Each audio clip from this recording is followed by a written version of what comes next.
Bonjour à tous et bienvenue sur ma chaîne, j'espère que vous allez bien, très heureuse de vous retrouver à nouveau pour une excellente et somptueuse recette. J'ai eu le plaisir de vous proposer aujourd'hui un plat magnifique, délicieux, facile et rapide à réaliser. Vous allez voir tout en détail, je vous invite à regarder l'intégralité de ma vidéo. Pour bien refaire ma recette chez vous, si vous êtes là pour la première fois, je vous invite à vous abonner, de liker, de partager, de commenter, ça fait toujours plaisir. Voilà, donc on va réaliser cette recette en deux étapes.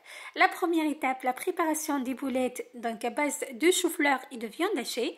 Voilà, donc là j'ai mon chou-fleur déjà cuit à la vapeur, c'est très important. Comme je vous le conseille à chaque fois, de préférence, donc cuire les légumes et les fruits à la vapeur pour qu'ils gardent leur vertu, leur bienfait pour notre organisme. J'écrase par la suite le chou-fleur que avec les mains, donc j'ai essayé avec un presse-purée, j'ai pas pu. Voilà, donc j'écrase tout simplement donc avec les mains comme vous voyez. Voilà, donc il faut se laver les mains très bien ou bien de préférence de mettre les gants pour réaliser votre recette. J'ajoute par la suite de la viande hachée, de l'ail haché ou écrasé, voilà, de persil finement ciselé. Le persil et l'ail sont vraiment indispensables pour votre recette, ils apportent énormément de goût. J'ajoute par la suite de blanc d'œuf, de sel, de poivre et une petite cuillère de cumin. Donc l'ajout du cumin est très important pour votre recette pour éviter le ballonnement de l'estomac après d'avoir mangé le chou-fleur. D'ailleurs, je vous conseille de rajouter donc du cumin pour tous les choux. Voilà, donc toutes les variétés des choux et même pour des recettes donc, qui contiennent des pois chiches pour éviter le ballonnement de l'estomac. Donc, comme vous voyez, j'ai bien mélangé tous les ingrédients. J'ajoute par la suite une cuillère, j'ai utilisé une cuillère à glace de semoule de maïs que vous pouvez remplacer par de la chapelure si vous le souhaitez. L'ajout de la chapelure ou donc de la semoule de maïs va permettre d'absorber toute l'humidité de vos ingrédients, donc de vos boulettes. Voilà. Et l'ajout donc des blancs d'œufs va permettre de maintenir les boules à la cuisson. Là, toujours à l'aide de ma cuillère à glace, je forme des boules pour avoir donc des dimensions régulières. Je travaille les boules entre les mains comme ceci.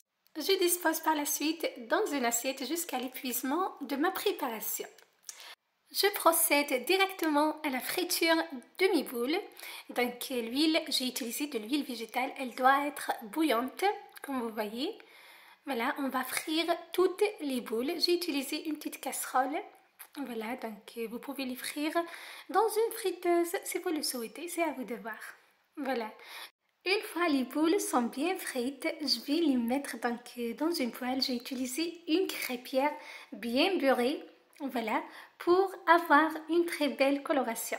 Donc je retire de la casserole de l'huile végétale, je mets directement sur une crêpière comme vous voyez jusqu'à l'obtention d'une très belle coloration bien dorée, voilà, pour avoir plus de goût de vos boulettes.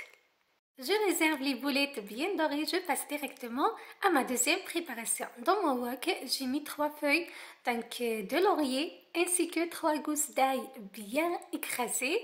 J'ajoute de la viande, j'ai utilisé de l'agite, de poivre noir, voilà, un peu de cumin. Je fais revenir le tout dans de l'huile végétale bien chaude, environ 5 minutes. Après 5 minutes, j'ajoute une boîte de tomates, donc vous utilisez du pulpe de tomate, de sauce tomate ou bien des tomates fraîches. Je remue, je recouvre pour 10 minutes de temps, voire un quart d'heure sur un feu très doux. Après un quart d'heure, donc je retire le couvercle, j'ajoute les pois chiches préalablement cuits dans de l'eau. Voilà, donc la quantité des ingrédients en fonction de vos envies. Voilà. Ensuite, j'ajoute l'eau, donc l'eau de cuisson des pois chiches. Je remue, je recouvre à nouveau pour 20 minutes, voire 30 minutes de temps. Il faut que la sauce soit bien liée, comme vous voyez donc sur l'image. Là, ma sauce est prête. Voilà, donc on passe directement au dressage. Voilà. Donc mes deux préparations sont prêtes, les boulettes à base de viande hachée et de chou-fleur et mes pois chiches, donc la sauce aux pois chiches, c'est juste un délice. Il suffit juste de disposer les boulettes donc, de chou-fleur et de viande hachée sur la sauce aux pois chiches. des feuilles de persil, plus de visuel et mon plat est prêt, c'est juste une tuerie. Voilà, c'est ma recette pour vous aujourd'hui. Je vous ai proposé une idée d'un plat facile et rapide à réaliser à base d'épaulettes de chou-fleur et de viande hachée ou bien accompagné d'une sauce au pois chiche. J'espère que ma recette vous aura plu. Je vous donne rendez-vous très prochainement. Prenez soin de vous et à très bientôt. Bye bye!